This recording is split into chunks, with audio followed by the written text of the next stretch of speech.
And down sourdough squad. Hope you guys are doing well. Hope you're having a phenomenal Monday. But before we get too far into this, I do want to give you a disclaimer. Any type of quality that you are expecting, which it comes and goes.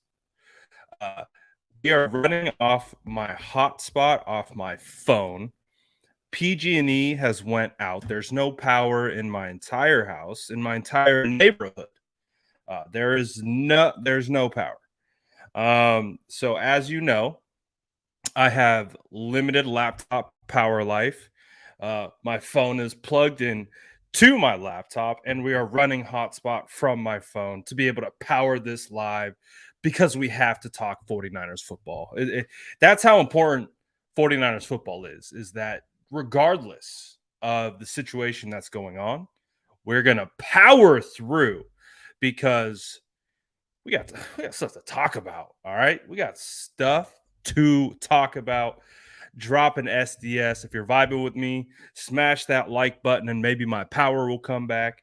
Uh, Something, anything at this point. Anything at this point. Just smash that like button until it breaks. Maybe the power will come back. I don't know. We'll find out.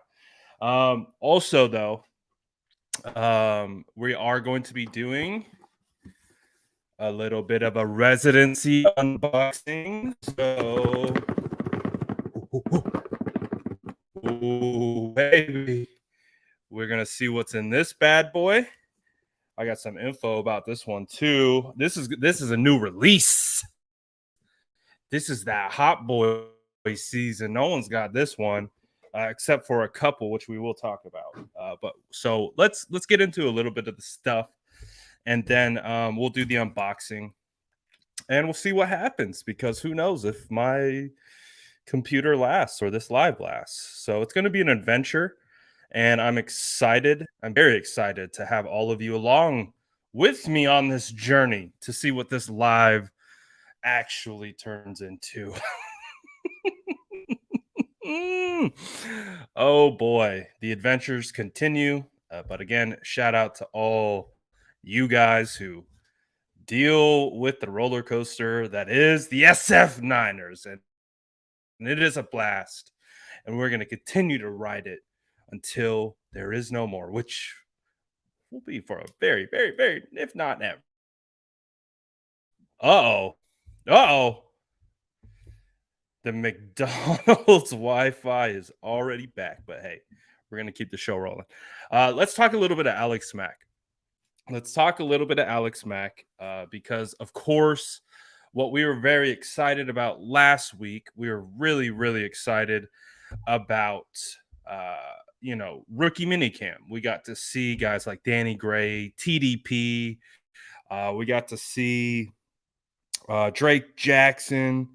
We saw a lot. We got to see the crew, and we got to see the undrafted free agents.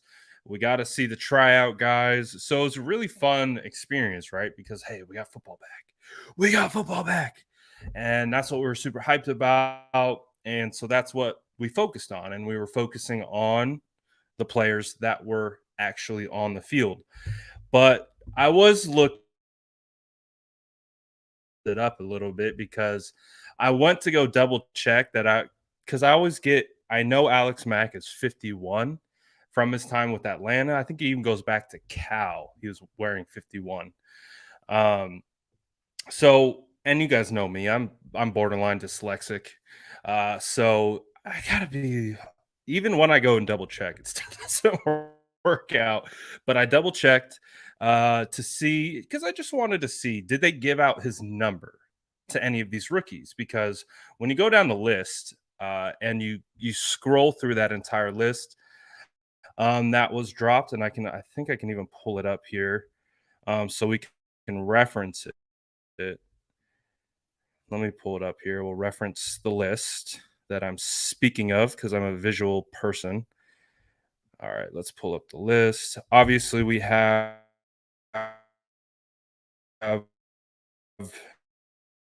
you know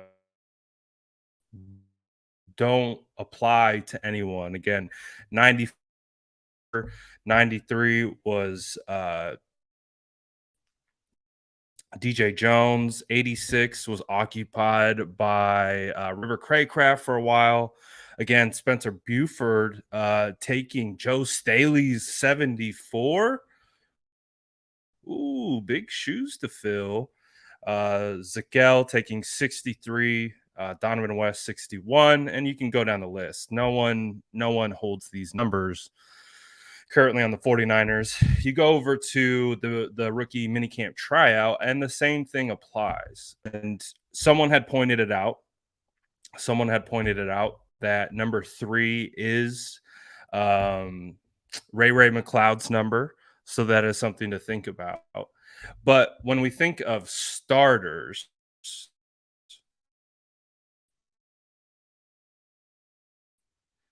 and we go down the list, they didn't give out any starting numbers. Again, there's no 60 from Brunskill. There's no 71. There's no 69. You just go down the list and there's no 85. There's no starter numbers. There's no 19. There's no 11. You go down the list, there's no starting numbers on here, except you drill down and there you see it. You see number 50. You see number 50, and the only reason why that stands out is because obviously of who it belongs to. Now, in rookie minicamp, they gave it to Jonathan Jones, who's a linebacker, undrafted free agent. And the only reason why it is, it could have been a tip. It could have been a tip off. Now, I don't know the rules um, in regards to like if there are rules or there are unspoken rules, or how do they manage that, like.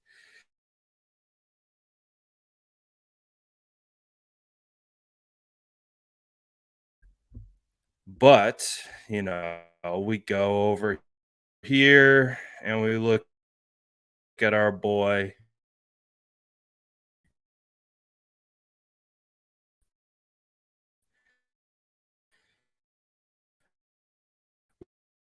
We see what number he's wearing.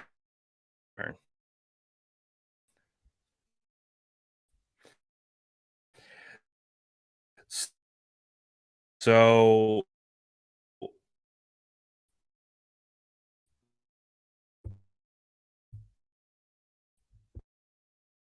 if it pulls up,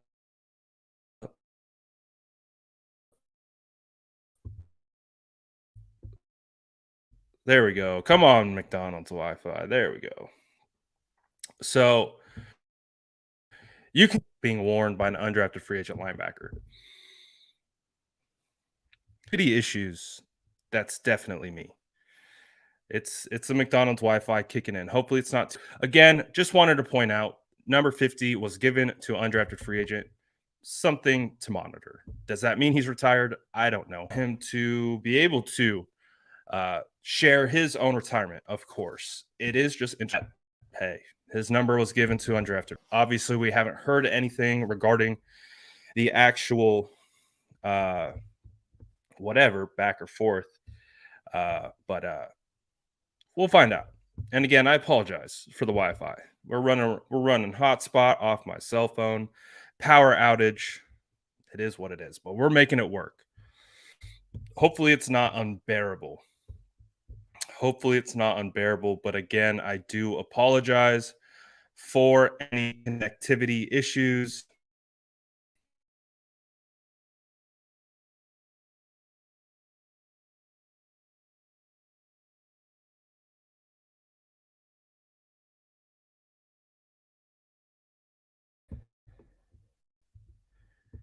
Uh-oh.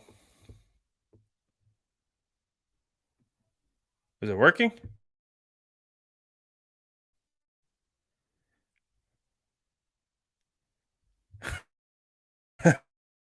I can't tell if it's working or not. I think it's working. I think I'm connected. I think you can see me. I'm pretty sure you can. Again, I apologize. We're We're running off a hotspot right now. So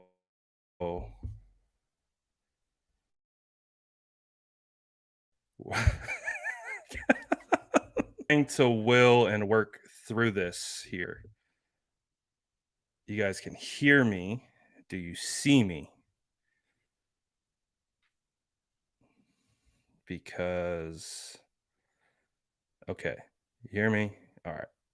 We're gonna keep plugging. We're gonna keep plugging until it just doesn't work. So I appreciate you guys. Again, not gonna be the quality episode that we're looking for, but hey, just something to monitor. Appreciate you guys. Just wanted to check. All right. What's Corey saying? Corey says, I see a video of Tua, Fields, Zach. Where's Lance? 49ers withholding because once he shows out, it's over. Good Lance equals zero Jimmy value. Yeah, I hear what you're saying there. I hear what you're saying there. Um, Obviously, there's a dance that has been going on with the 49ers for whew, feels like a really long time. Feels like uh feels like the 49ers have been doing this dance with the way they speak about the quarterbacks for the 49ers and things like that. Um, I don't know. It's you can go back to last year. You can go back to the state of the franchise last season when they did not include Trey Lance. They, they didn't include the number 3 overall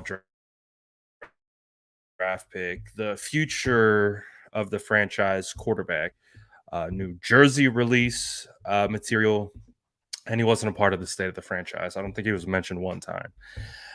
So it's been an interesting situation. It's been an interesting back and forth, regarding uh just regarding the entire narrative around the quarterback. Obviously, it's been ongoing. And has steamrolled straight through this season, and nothing's changed there. Um, so I don't know. I think it's an interesting situation because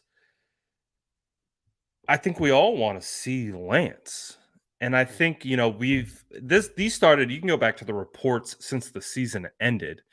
You can go back to the reports since the season ended. And what were the reports? The reports were we heard multiple times. And again, I didn't even report on them because it's again to me a non-report. When you hear guys like Jeremy Fowler come out, I think on 2 or 3 separate occasions, weeks apart, to say quietly behind the scenes, Trey Lance has been given the impression that he will be the starter. What does that mean? What is given the impression? What does that really mean? What and so I've made jokes at it. Like I trolled it. Uh there's no way the power's back on, is it? Oh, oh, is the power on? Hold on one second. Hold on one second. I might cut in and out. I think I might got the power back on. Hold on one second. Hold on one second. I'm gonna try to switch over. I'll try to switch over to the Wi-Fi. Hold on one second. I might cut out for a second.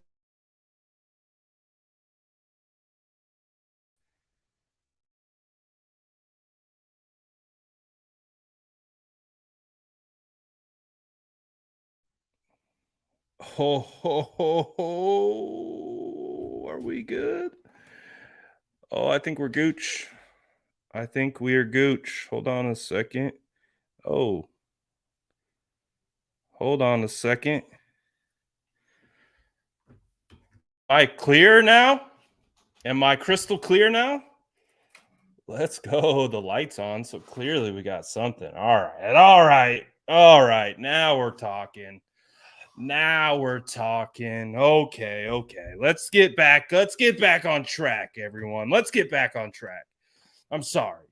I'm sorry. It's very distracting when we're running on McDonald's Wi-Fi. And shout out McDonald's Wi-Fi, by the way. They have phenomenal free service, better than mine sometimes. But it looks like we're back. Let's go. Let's go. All right. Let's talk about this. Let's talk about it. Where's Trey Lance? Where is Trey Lance? Why can't we find Trey Lance? Why does it seem like it's so difficult to get positive hype about him? Like, and I'll be honest, the brand VSF Niners is rooted in hyping 49ers players. Like, let's be honest. Like, I take an approach where we look at the 49ers and we look at the players and we always process it not through just a lens of optimism. We process it through multiple lenses, which allows us to be fluid, but we try to land on the positive side of things. We always try to give guys the benefit of the doubt. And because this is a very tough industry to be in. It's very tough to play at the NFL level. And so it can get marginalized very quickly. So we tried to, be a little bit longer leash, I guess you could say. So, but with this entire situation, it's obviously been ongoing. It's something that people are noticing. Um, I have a marketing background. Uh, Clearly know a thing or two about social media marketing. So those are things that I'm always, kind of watching and keeping close tabs on. So yeah, I can also identify the trends. I can also identify, you know, where's the hype? Like, we're supposed to be getting excited, right, about the San Francisco 49ers. And you saw a lot of people the way they reacted to the 49ers hype video of the schedule release. Um, and just this situation where it just feels like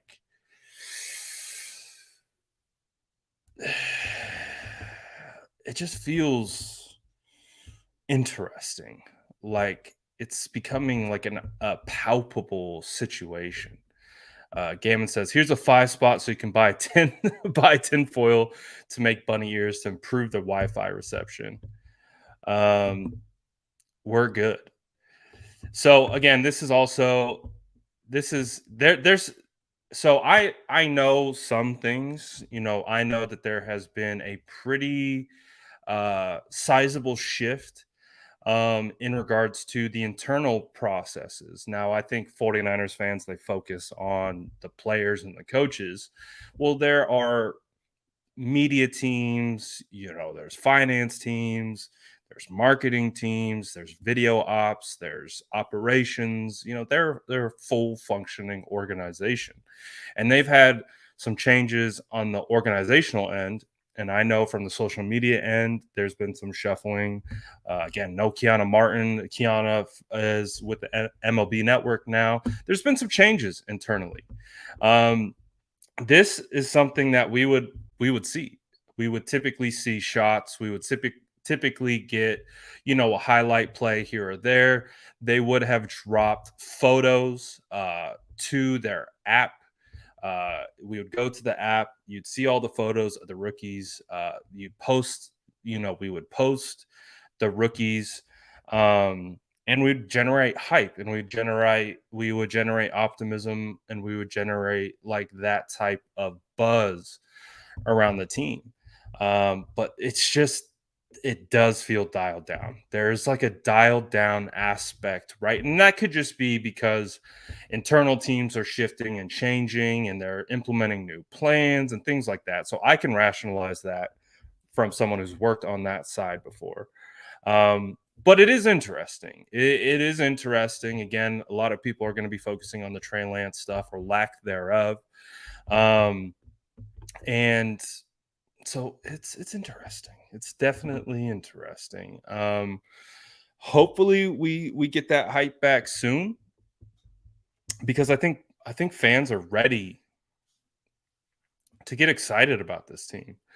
I think when you look at the roster from top to bottom, I think the 49ers have done a pretty darn good job of building an extremely competitive team around core players, top players in the NFL.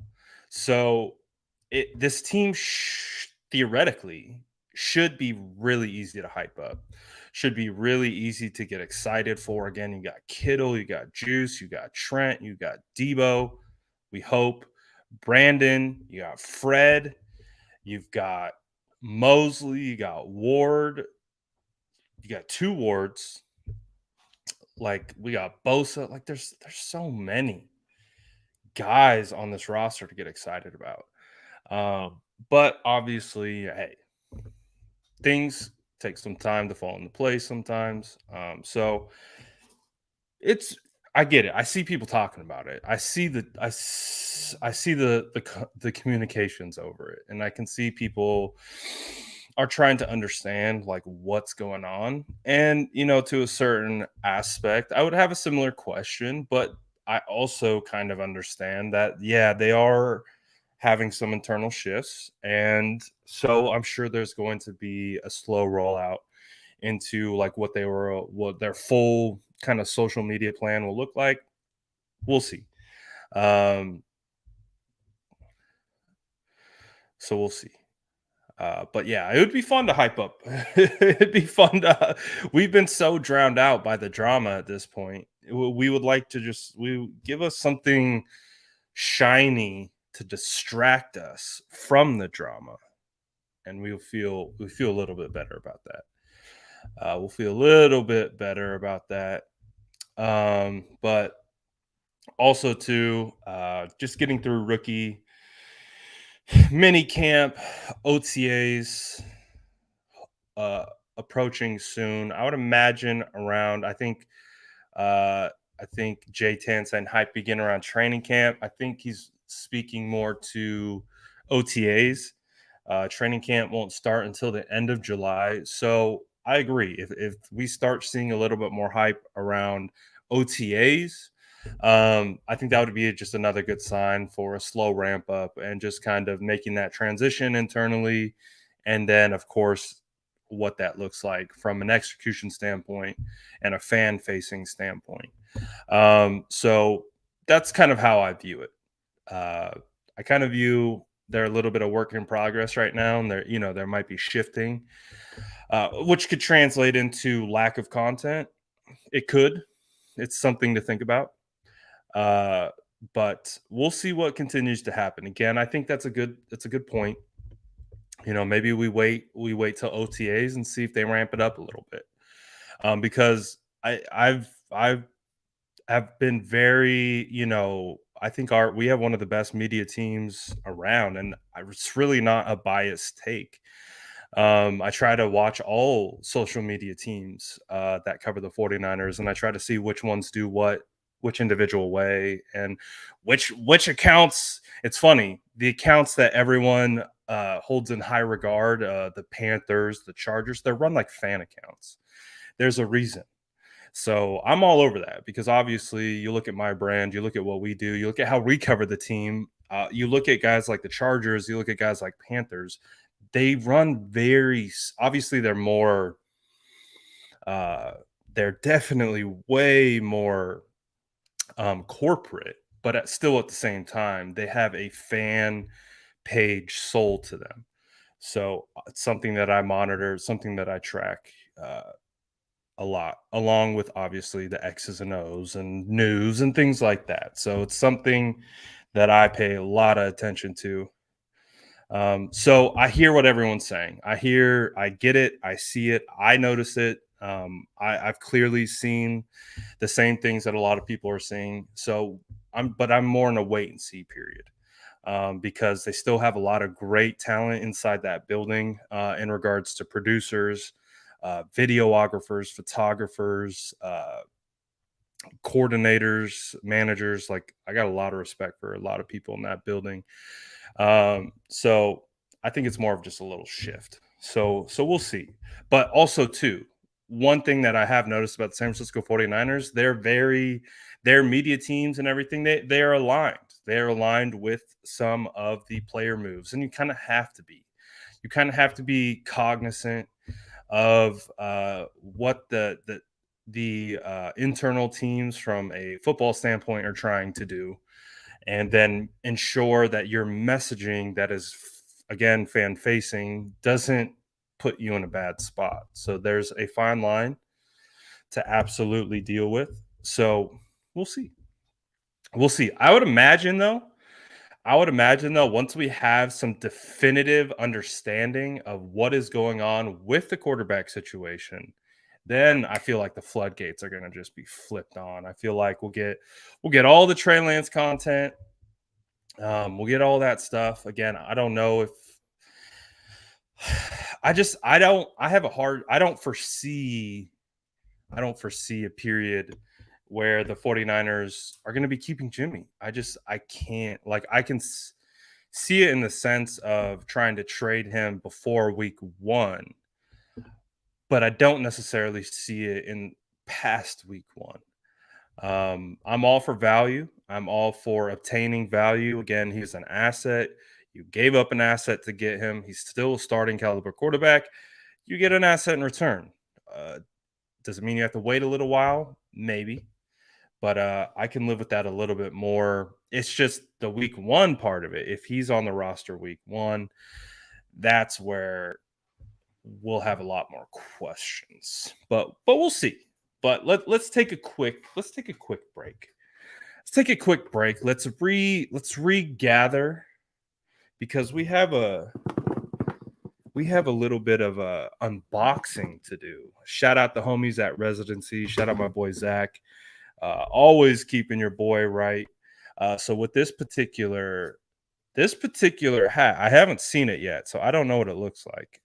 But from what I am told from the source directly, the hat that is in here, there's only 3 people that have this hat right now. I'm just saying, there's only 3 people that have this hat: Trey Lance, Kyle Shanahan, and one of the legends from inside the 49ers building. So is that a little foreshadowing? Jimmy didn't get one. I'm sorry. I can't help it. So again, the 3 people that have this hat is Kyle Shanahan, Trey Lance, and someone else inside the building, and me. So let's figure out what it is. I'm excited. I'm excited to see what we got in here because that's a prestigious group to be a part of. Very excited. Let's see what we got in here. What is in here? Oh, ooh, ooh, ooh, ooh, oh, baby. Oh, let's go. Oh, we got the trucker snapback. Oh, that's what I'm talking about. Look at that. That's sick. Perfect. Especially perfect for me with how hot it is out here. So we got a little snapback action. Let's go. If you do want to get your own residency hat, you want to grab one right now. This particular hat is going to drop on July 1st. So this is going to be a July 1st drop. So we still got some time. But if you wanted to grab a hat now, you could use the promo code. You could take a picture of that. Or you could go to resid3ncy.com, use the promo code TheSF9ers, get you a little discount on your deal. Bro, I'm loving the new stickers too. These are fire. Woo, let's go. Shout out to Squad. Got all kinds of sticks. I'm about to be sticked up, baby. So let's go. Only Kyle, Trey, and my other homie have this hat. I might have to give this one away. We're gonna have to find out. Might have to do another giveaway, hat giveaway coming soon. Maybe. Shout out my boy Zach. Always hooking your boy up. Let's go. I love a new Resid3ncy drop. It's like Christmas, baby. It's like Christmas. These hats are fire. Hi, Turk. All right. What questions do you guys have? Hit me with your questions. What do you guys what is just on the top of your mind when it comes to the San Francisco 49ers? What has just been something bothering you? Are you excited about something? What questions do you guys have? We talked about this a little bit. Final record. Uh, I like to look at ranges of outcomes for the season in regards to record. I think it's way too early to really give a legit answer one way or the other. But considering the roster, considering the players that we have, it feels like I would be happy with anything that is 10-7 to 12-5. If you got there, I think the 49ers are in a good spot. I think they're capable. And again, if Trey Lance is your starter and they're able to get to that type of record, that's fantastic. Ooh, this is a good question. Who will have the second most sacks after Bosa? Ooh, that's a good question. I'm going to go ahead and say Eric Armstead. I think if the San Francisco 49ers continue to play Eric Armstead in the 3 tech, where I personally have always said he belongs, he will dominate. And especially if Javon Kinlaw is healthy. If you can get Javon Kinlaw healthy and he can be a force on the interior, on the opposite side of Eric Armstead, and then you get some speed on the outside of Eric, whether it's Omenihu, Ebukam, or Drake Jackson, and you somehow figure out how to get Eric Armstead on an island over the guards, he's built to win over the guards.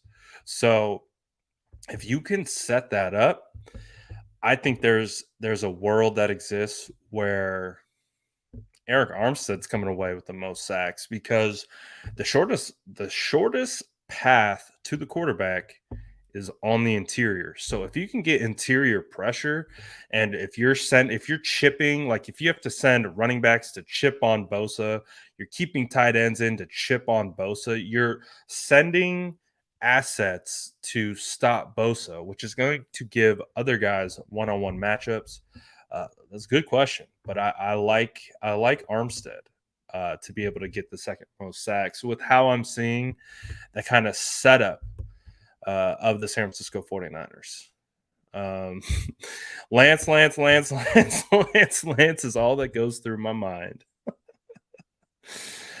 Niner by Nature says, Brad, why do you think we haven't seen any of Trey's offseason workout videos of him throwing?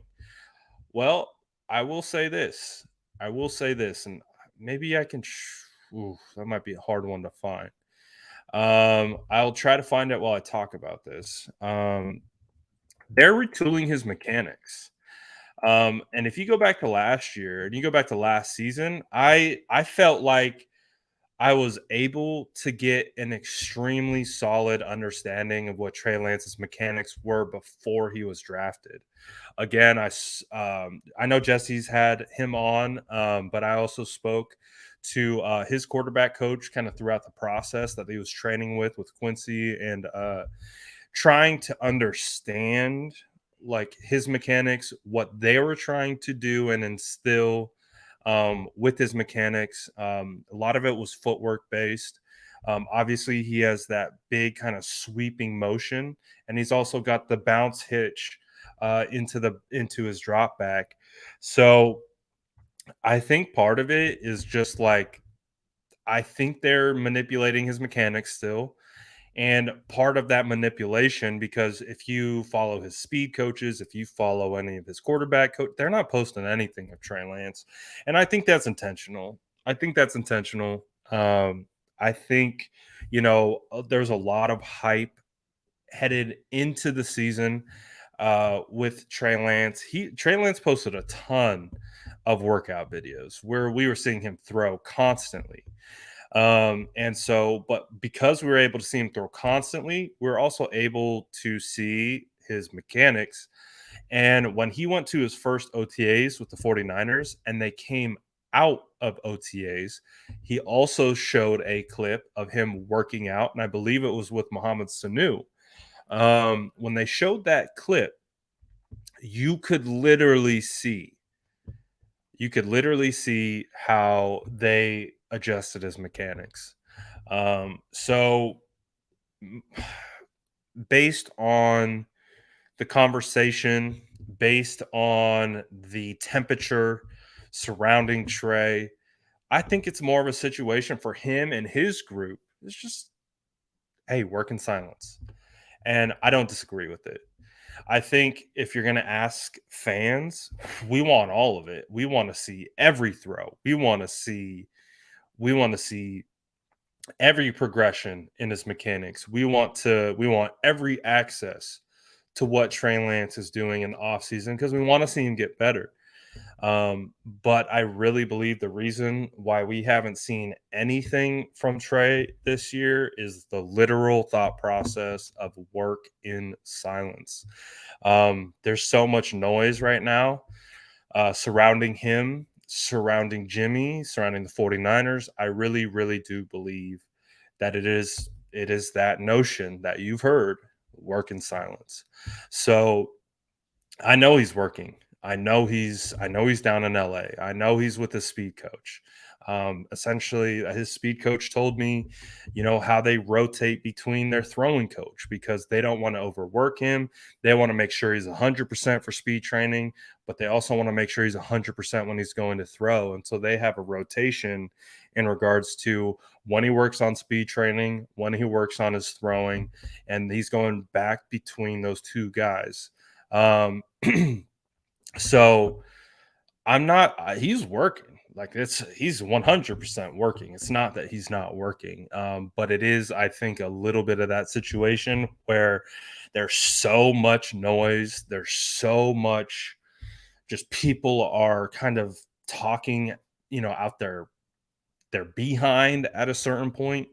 Again, you have Matt Lombardo referencing training camp last season. You have Chris Sims referencing training camp last season, last week. Like last week, they're talking about last training camp. They're talking about something happened that was like almost a calendar year, his rookie year. Like, and people are creating headlines off that. So I think, hey, part of it, let him talk. Let him talk. Let him talk. Do the office, the office meme where it's Ryan and he's writing on his like I feel like that's what Trey's doing. I feel like Trey's just sitting back. He's watching everything. He doesn't need to like refute anything because ultimately what will refute all these reports is his what he does on the field. So I think there's a lot of just working in silence. I think he's grinding, but it's straight up Ryan from The Office, just like, oh, Chris Sims, underline. He's like, oh, Matt Lum, who? Oh, whatever. Like, I think he's sitting back. He's not going to add to it. He's not going to counter it. He's just going to let it build to whatever it is, and he's only going to control what he can control. And so I don't mind it. I don't mind it. Now, content wise, I would love. Come on, Trey, give us something. Give us something to talk about. Give us something to get excited about.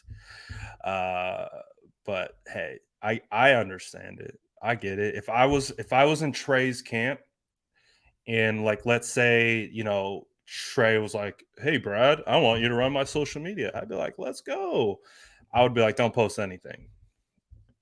And that's me being a content person. Like, that's me wanting to post content. That's me knowing that people want this content and they want it, and they want to be able to say, "See, look, Chris Sims, you're wrong. You're wrong. Look at how he's throwing. Look at these dimes. Look at what he's doing in practice. See, Chris Sims." Like, so if I was in Trey's camp, I would have been, "Don't post a dang thing. Ghost. Turn into a ghost and just work and just let everyone talk. Just let everyone talk until they're crazy blue in the face. They're pulling narratives from rookie training camp." Okay, let them talk. Let them talk, because the over it would be like it's like a going to be a counter support. So what if Trey comes out and looks good and looks successful? There's going to be a tidal wave of support that comes behind him. So I get it from his perspective. I get why he's not posting anything. I get why he's not posting anything.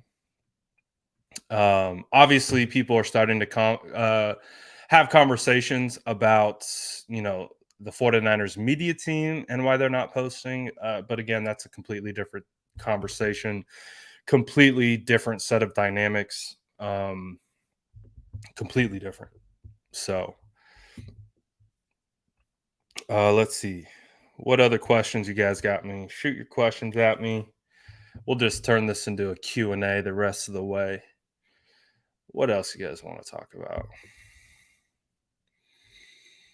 What else? What else? When is OTAs? That's a good question. When is 49ers OTAs? I think someone said, yeah. So OTA dates are May 23rd. So May 23rd is a Monday.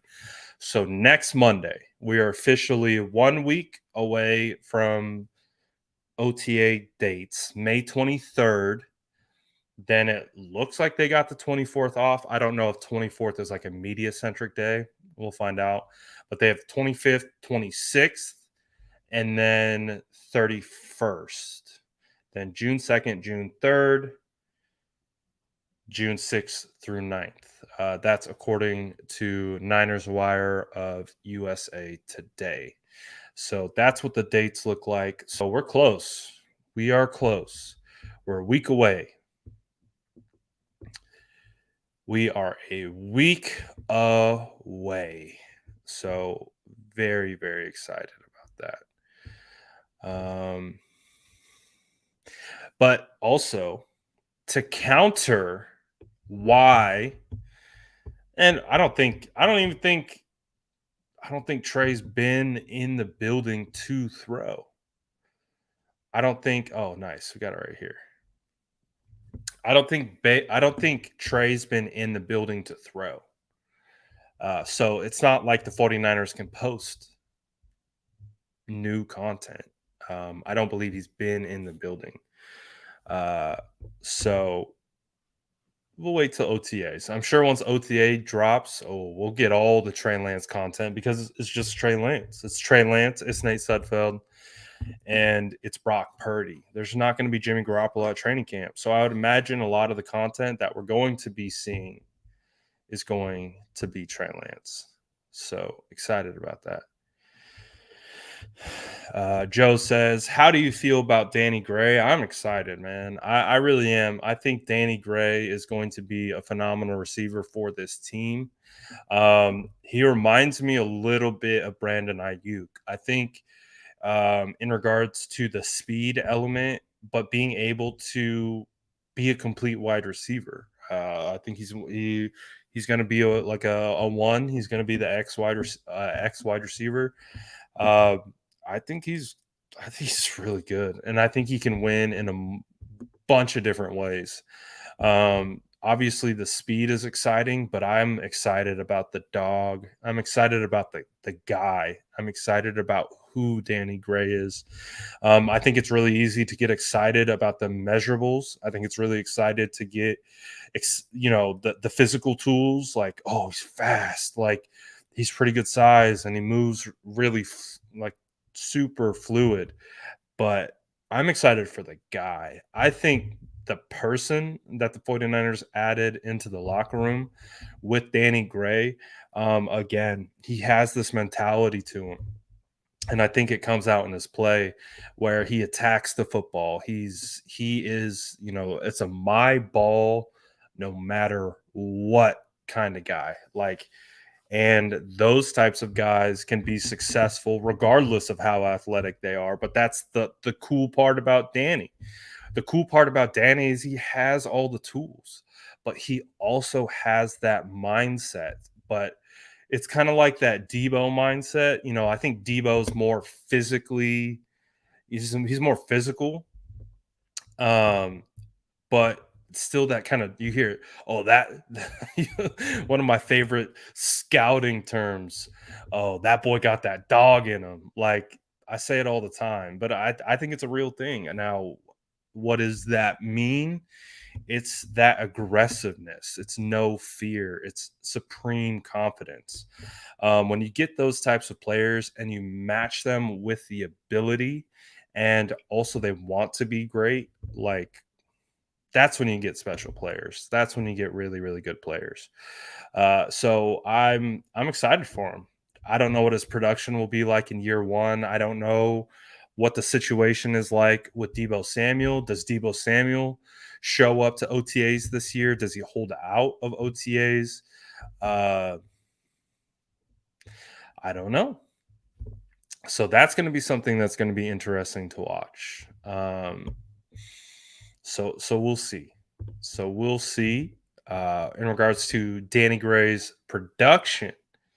But overall, I think as a player, I'm pretty excited about him.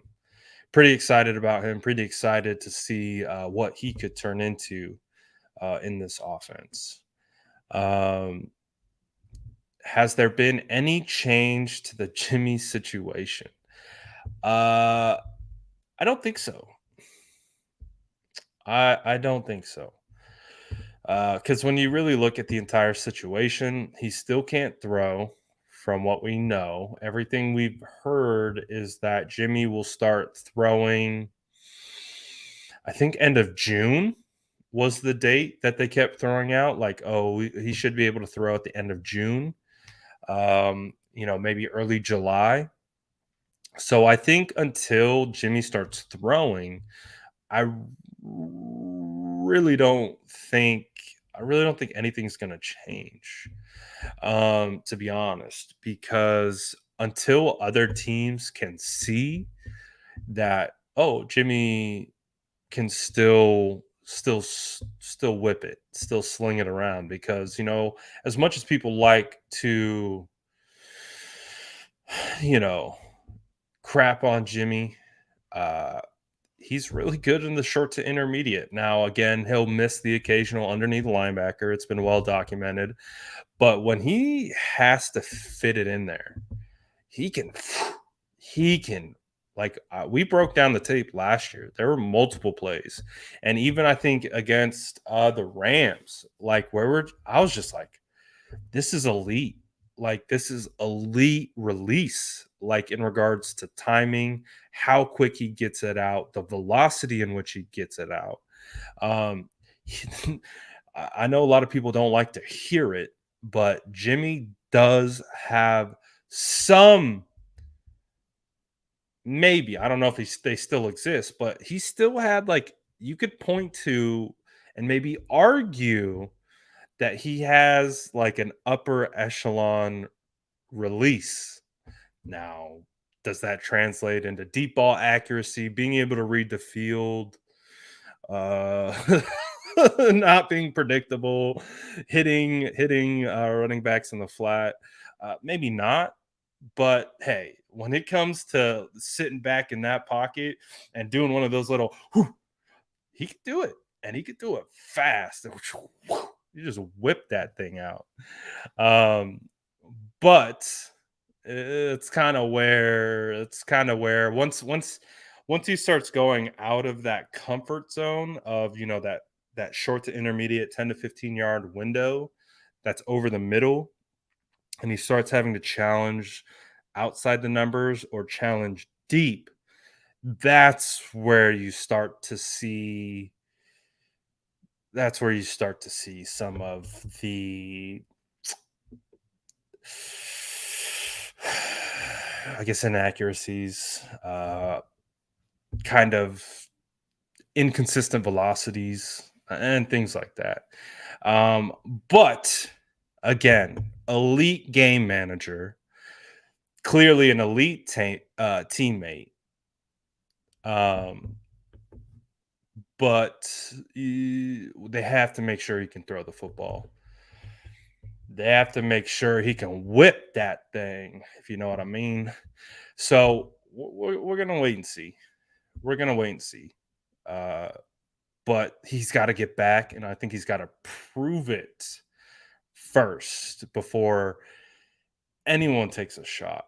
Like for the Panthers, like to take a shot on Jimmy, to take a shot on that contract with Sam Darnold. I think Sam Darnold's contract is guaranteed. Uh, Now Matt Corral's obviously there, but I don't know. I don't know. Is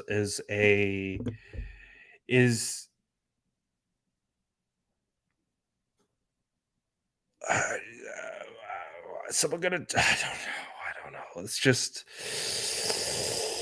oh boy, it's just one of those situations that feels like the 49ers almost had him traded. They had something essentially together. He got the surgery, killed the value. All the teams make their moves. You still have Baker Mayfield, who is obtainable potentially. Uh, you still have a quarterback needy team up north. So again, I know a lot of fans really wouldn't care if Jimmy Garoppolo went to the Seahawks. But again, it just feels like if Jimmy went to the Seahawks, he would find a way to beat the 49ers. I just feel it. I just feel it in my bones. And again, there's an intangible side to Jimmy. There's an intangible aspect to Jimmy. It's not all physical tools. And if that intangible side was focused on demolishing Kyle Shanahan and the San Francisco 49ers, I feel like they'd figure out a way. I feel like Jimmy would. So that's why I don't want him to go up north. Again, I know a lot of people think, send him up north, send him up to the Seahawks. Oh, not a big deal. Jimmy was on that roster when the 49ers went up north 2019, and he whooped. They didn't whoop, but he beat Seattle, and they found themselves in the Super Bowl. So just saying. I'm also one of those people who believe that if Jimmy lands in a spot that believes in him and builds around him and nurtures him and puts him in a situation that makes him successful, I think he will play better. I don't think I'll be honest, to just give you my just straight up honest truth. I don't think him and Kyle got along that well. And I, I've talked about this before. I don't think Kyle is, I think he's smart in the sense that he understands uh, what he's lacking. I think Kyle understands, like, again, you look at all the coaches that he surrounds himself with, like, very emotionally intelligent, very heady, like, just being able to connect with players on their level, those types of things. But when I look at Kyle the coach and, like, the way he interacts with Jimmy, especially on the sidelines, at least from that standpoint, just the way they interact in game, um, I don't feel like they gel. Like, because I think Kyle just yells a lot. Like, and I get it, old school mentality. You coach it up a certain way, you want it to be executed a certain way. And if it's not executed a certain way, you get real upset about it and you let that player know, like, well, because we've seen him. But we've heard John Lynch make a comment about Kyle and Trey on the sidelines, and, like, Trey, I think, getting used to Kyle. So I love Coach. All right, I love Coach. I love Kyle. I think Kyle is legit. I don't want Kyle to go anywhere. I think Kyle is, again, one of the best coaches in the NFL. Is one of my favorite coaches. But I do see it, at least from the outside looking in. I do see the interaction, and again, this it's high pressure business, right? There's already a ton of pressure, and if your head coach is going to chew your head off every time you make a mistake, and you're still trying to figure it out, like, and you're still trying to, like, get your feet under you, but, like, now you become afraid of making a mistake, that's where you hurt development. Like, that's where you can stunt development.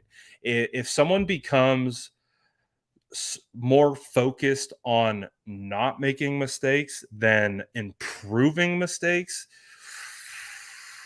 that scares me. Now, I'm not saying that's what Kyle is, and I'm not saying that's what Kyle and Trey's relationship is like, but John Lynch has made a comment about it, and referenced, maybe there's, it's just got to get used to each other, got to get used to Kyle's hard coaching, and got to get used to that type of, that situation. Again, look at the polar opposite. Look at guys like John Harbaugh, or Jim Harbaugh, excuse me. Jim Harbaugh was a quarterback. So Jim was able to connect with his quarterbacks at a very, like, eye to eye level. And I think, we always saw him hyping up the quarterbacks. You remember, like, smacking the pads, like, you're just like, your heart would get all warm. He'd go up to Alex Smith and start knocking him around, go up to Cap, start knocking him around. Like, he's doing that because he's basically saying, like, I got your back.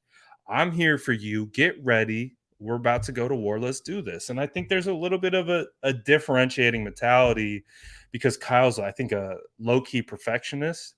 And I think sometimes if you don't execute what Kyle wants on the field, he will let you know about it in a very demonstrative way.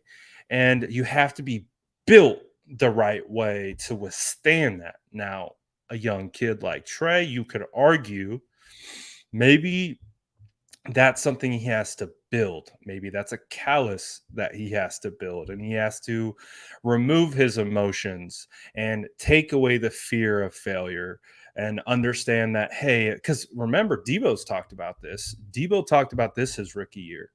Debo talked about being terrified of making mistakes because he was terrified of Kyle.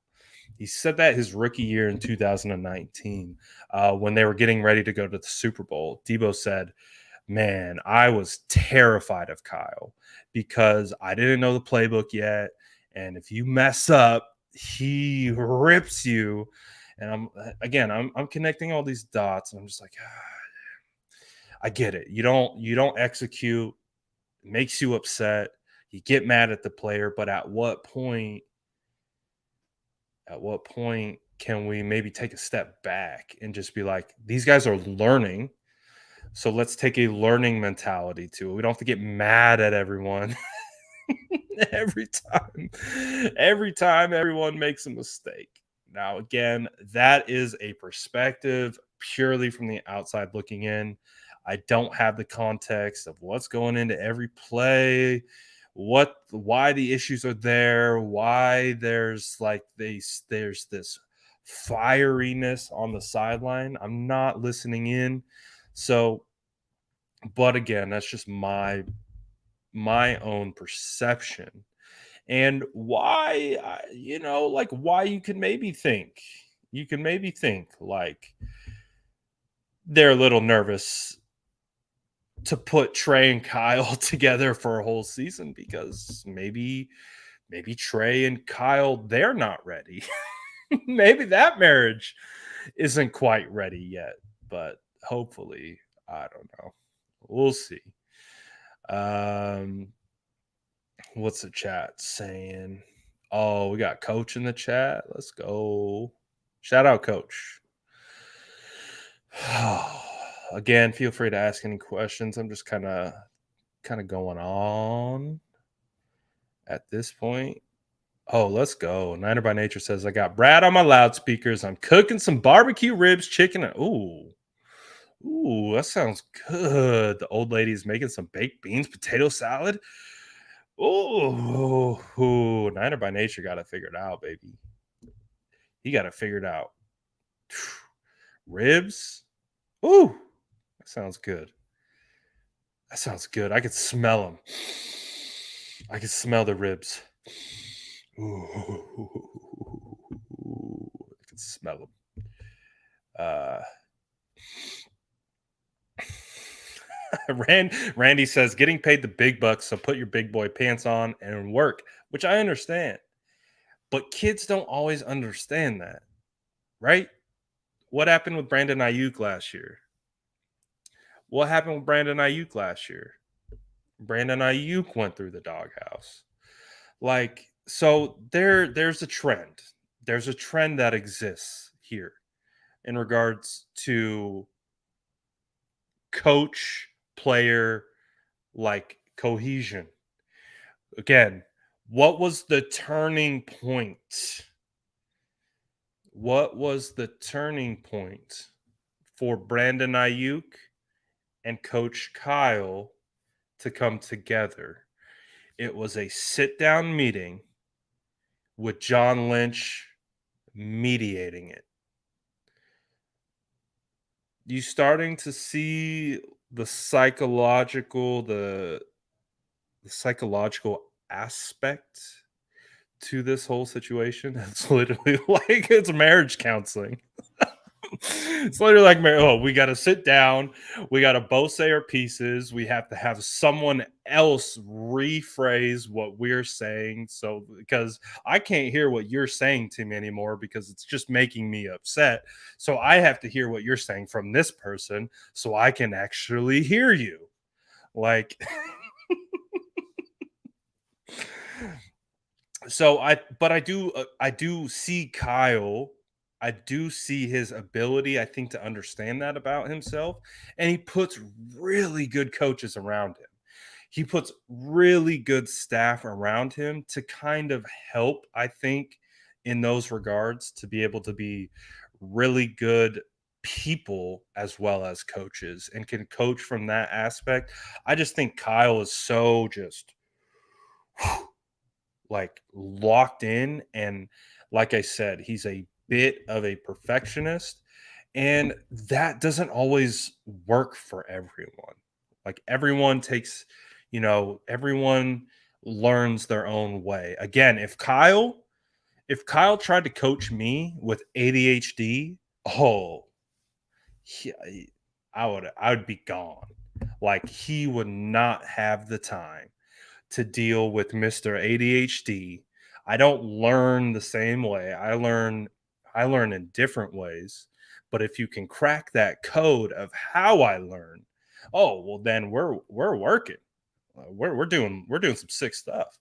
But if you try to keep forcing me into this situation based on my background, based on some situations that I'm going through mentally, like it's just not going to work. We're just not going to see eye to eye. So, so we'll see. Because it's a trend at this point. It's a trend. It's a trend. Um, we'll see. And we got a young kid. We got a young kid at quarterback. Again, I call him a kid. He's 22 years old. Still has the life, his entire life that he hasn't truly experienced yet. We'll see. We'll see. What's this? Brad, who cracks the starting line first? Nick Sikel, Donovan West, Jason Poe. I think this is a great question. I think we could potentially get multiple starters out of this group. Like, so one of the things with Poe,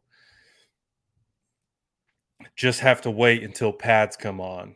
Just have to wait till pads come on. And I'll tell you my story from last year. So the very first day of pads, excited, hyped, extremely hyped. Very first day of pads during training camp last year. You guys know me. I'm a trench guy. I'm a trench guy. So I'm watching Alex Mack and I'm watching Javon Kinlaw. Those are the two. I'm just like, this is the first snap that I'm seeing with Alex Mack. Uh, with the 49ers, like again, I talked about all offseason that the center was one of the biggest issues of why the 49ers offensive line struggled in 2020. And so that was the first thing I wanted to see. I wanted to see Alex Mack and who lined up right in front of him, Javon Kinlaw. Well, that very first snap, Javon or Alex Mack fires out and rocks Javon Kinlaw. And I was like, "Ooh, whoa." Like I couldn't believe it. Like I knew Alex Mack was good, but he planted Javon on the very first snap. Uh, I got it right here in my notes. Mac pancake, second rep. Mac and Kinlaw get into scuffle. So Mac proceeds to pancake Kinlaw, and then the next rep, Kinlaw holds up Mac, but then they get into like a fight. Not a fight, but a scuffle. And with guys like Poe, the point of bringing that story up is like, I need to see it in pads. I need to see it in pads at the NFL level. Again, I like everything about him. I don't mind the small build because I think he's strong and I think he's quick and I think he has a phenomenal base. I want to see it translate to this level first. If he can do it and he can block guys like Javon Kinlaw, not expecting a pancake, but if he can move them, then we're open up the floodgates for Jason Poe. Donovan West, I see a guy who can do it. I don't see again. I've watched 5 games in total from 2021. I don't see why he couldn't. Nick Sikel, I'm excited to watch more. I'm excited to see what he looks like in camp. Everything that I've heard about him is fantastic. If you haven't already, I just read Jordan Elliott's article that he did on. He interviewed Zakel's offensive line coach at Fordham, It kind of gave some insight into the mentality of him. Not only does he sound like he's very smart, he sounds like he's got a pretty decent sized chip on his shoulder, and he has that kind of physical mindset. So I already like the traits, what I saw from him from a traits perspective. Uh, but you can, if you can add, like, so I'm excited to see uh, who cracks the starting lineup first out of like not seeing them in training camp and that kind of stuff. I would probably lean west at this point just because he has he's a mix of Poe and Zakel, kind of like from a size standpoint. He has good movement skills and he has experience playing center. The good insight that Jordan had brought from that article that he wrote is that Zakel had the foresight to understand that teams would want him at center at the next level. So Zakel came to his O line coach before his last year at Fordham and said, I want to be able to learn how to play center. So he practiced taking snaps. He did it a couple times in practice. They never used him in the game at center. But that Zakel already knew going into his final year at Fordham that NFL teams will probably like him at center. So he started that process of learning center before last year. So that's exciting. So we'll see. We'll see, man. But I think that's exciting. So I would probably lean it could be if it's center, maybe it's west, but if it's an open guard spot, probably Zakel. I think I think Zakel is going to be the guy that is most fluid in regards to being able to play tackle, guard, and center. So he actually might have the best chance to start first.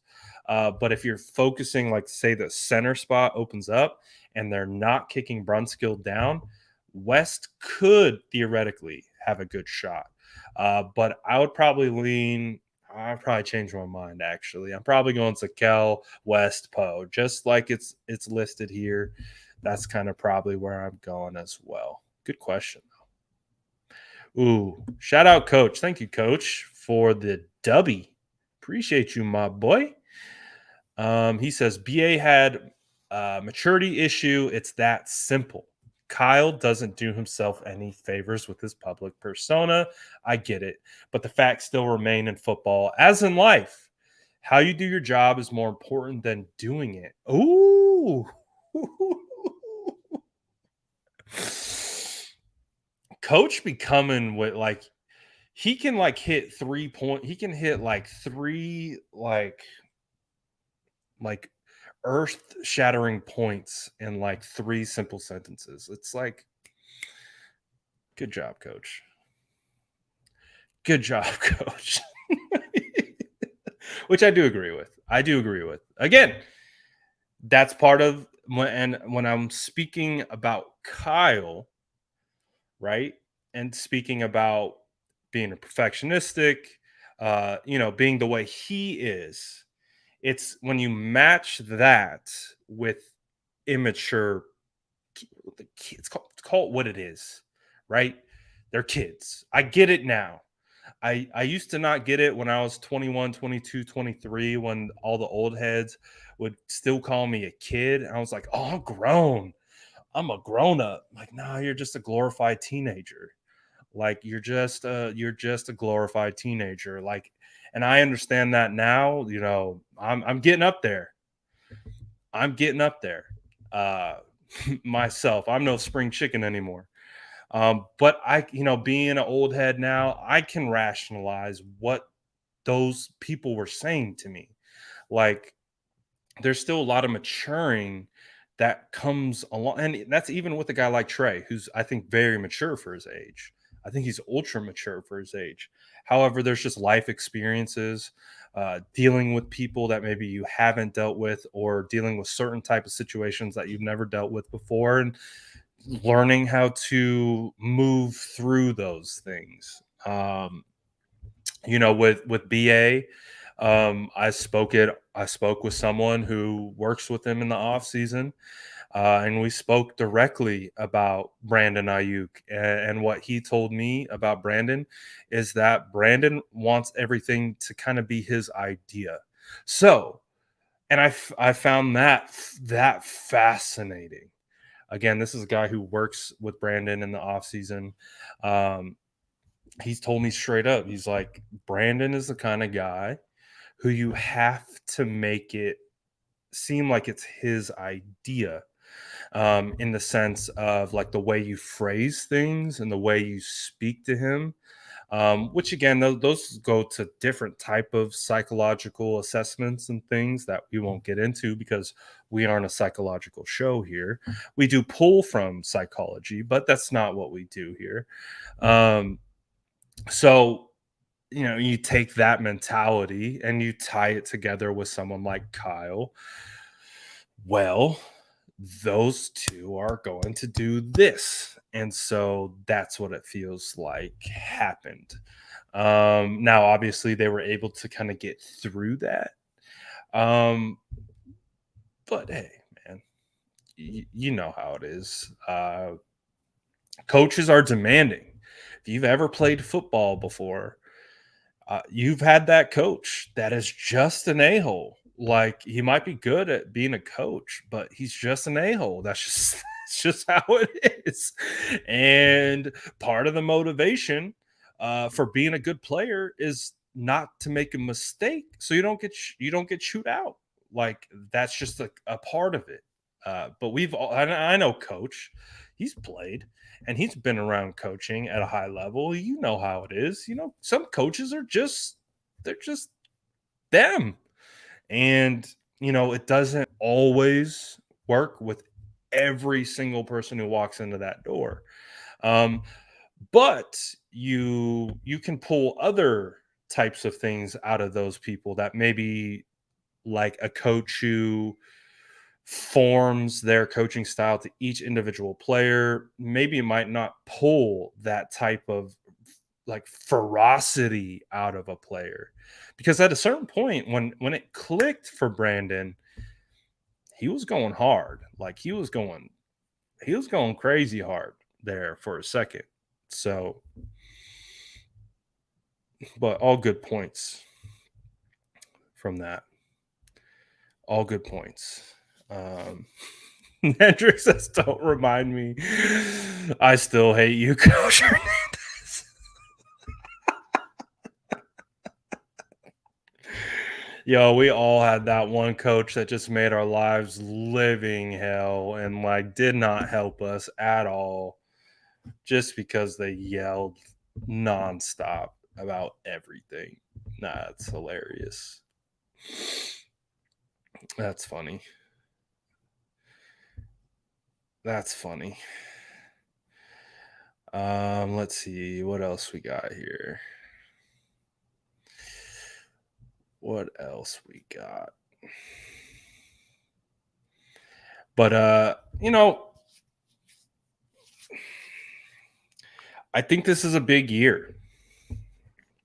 I think this is a big year for everyone on the 49ers. Front office, coaching staff. Again, I think unfortunately, when teams make the commitment of trading X amount, especially for drafted players, there's like this unofficial clock that starts ticking. And, we've heard it in the opposite sense where coaches will draft quarterbacks to get that clock to tick a little bit, to give them some time, buy them some time. But also on the flip side, there's this expectation of, when is this going to work?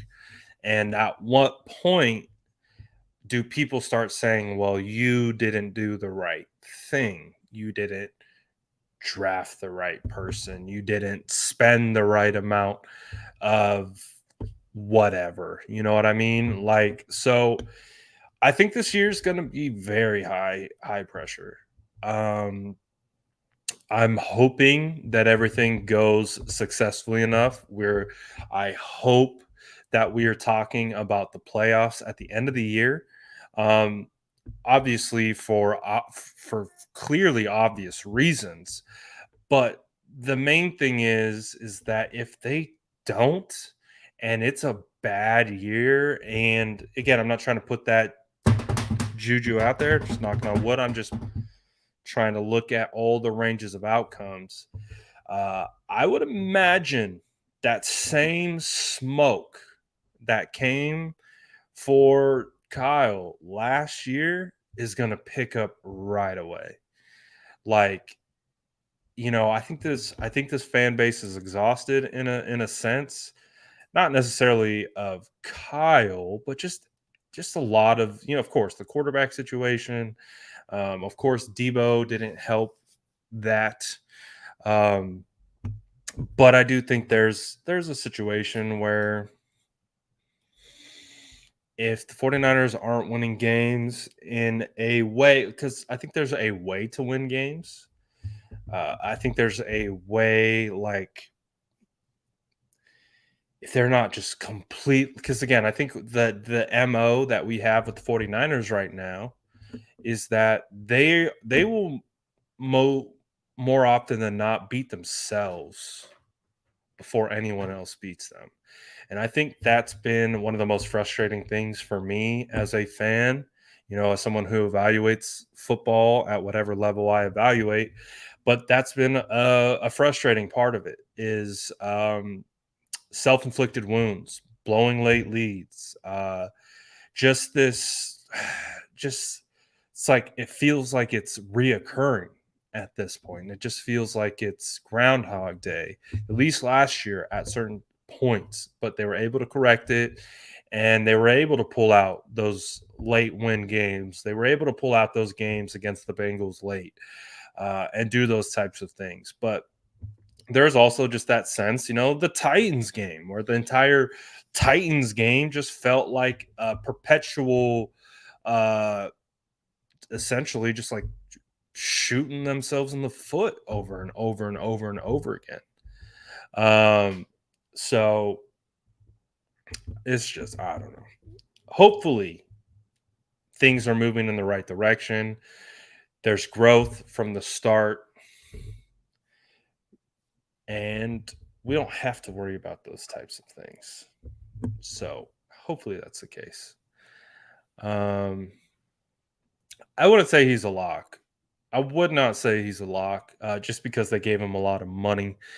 I believe the 49ers have done this under Kyle Shanahan before. I believe they took a wide receiver out of Baylor early on, and they gave him a ton of money, and they cut him very quickly um, into camp.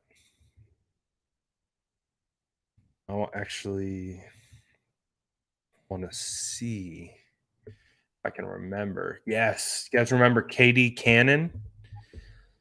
You guys remember who KD Cannon was? The wide receiver out of Baylor. They gave him some good money, but they cut him quick.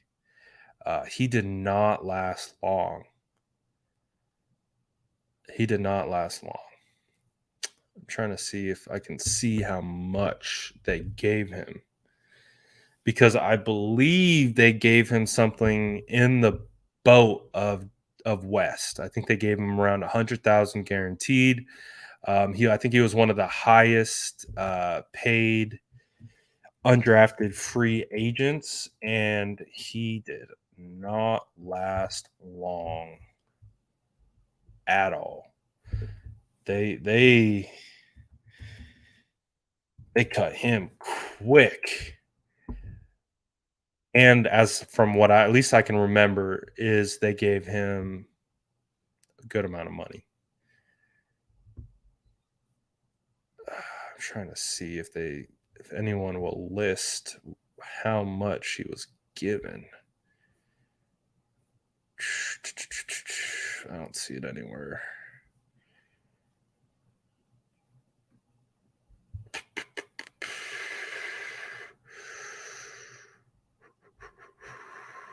Oh, I guess it's not as much as I remembered.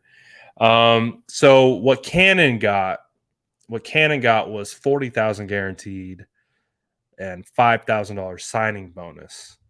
Um, which, as they're writing in this article, is a decent sized guarantee. Donovan West gets 100, so he got 60K more. He got 60K more. Um, so that's pretty substantial. So yeah, that definitely helps. At least that refreshes my memory a little bit. So the fact that he got 60K over of what I was remembering, that's a decent amount. It's a decent amount. So I hope Wes makes it. Uh, Again, they only carry 7 offensive linemen. That's the crazy thing about how many offensive linemen the 49ers have in camp right now is they only carry 7. They don't even carry a full 2 sets. It's you got to be able to carry a starting offensive line. That's the thing that's so like criminal about how many positions are on the offensive line. It's like the defensive line gets how many? I'm not like they get what 10, 11, 12 defensive tackles and edges, and the offensive line gets 7 guys, and 5 of them don't ever leave the field. So the 2 guys that make the roster, they have to be like Tom Compton. They have to be able to play tackle and guard or center and guard. They have to be two. One has to be tackle guard combo, the other has to be center guard combo. So I would imagine Burford's going to make it. I would imagine Sakel's going to make it. Um, but if Alex Mack is returning, that's 7 right there. That's oh no, I'm wrong. So let's say if we figuratively said Trent Williams, Aaron Banks, Alex Mack, Daniel Brunskill, Mike McGlinchey, Burford, Zakel. Does that mean Jalen Moore doesn't make it? You know what I mean? So it's going. There's going to be some. You got Compton. You got School. No, I'm sorry, not Compton. McKivitz School also on that roster. So that's why I can't wait to get to training camp. It's going to be a lot of fun to see what they're doing on that offensive line, who's playing where, and who's being successful. So I'm really excited about that. But it's going to suck because the 49ers are going to cut some legitimate offensive line talent. And guess what? They're going to get swooped. They're going to get swooped. They're going to get snatched. Again, Dakota Shepley got snatched by the Seahawks to the active roster when he was cut last year. Was a development prospect that the 49ers had been grooming for about 2 seasons to, I think, be ready for this year. And he got swooped by Seattle. Yeah, no Compton. Compton's in Denver now. But still have Colton McKivitz. Again, Colton McKivitz filled in nicely week 18. You still got Jalen Moore. You still got Aaron Banks. You still got Jake Brendel. So those guys are still on the roster. Again, Brunskill's not going anywhere. And then you draft 2 guys, and then you got some legit undrafted free agents. So it's going to be interesting. It's going to be very interesting to see how everything ultimately plays out. But in the long run, it's a good problem to have. It's better to have more talent and then have to unfortunately lose some guys that you'd want to keep, opposed to not having enough. In a perfect world, excuse me, the 49ers could carry 10 offensive linemen on the active, but I don't see that happening anytime soon because they don't like having quality offensive line play.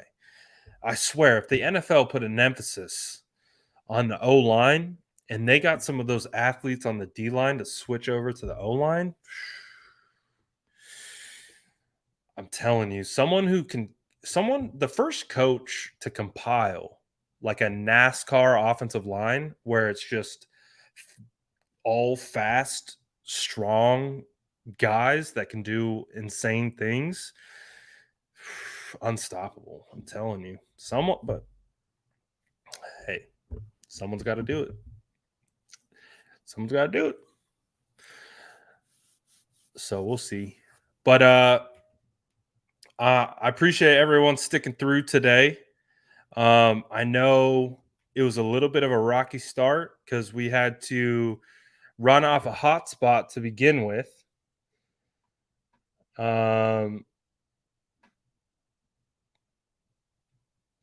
So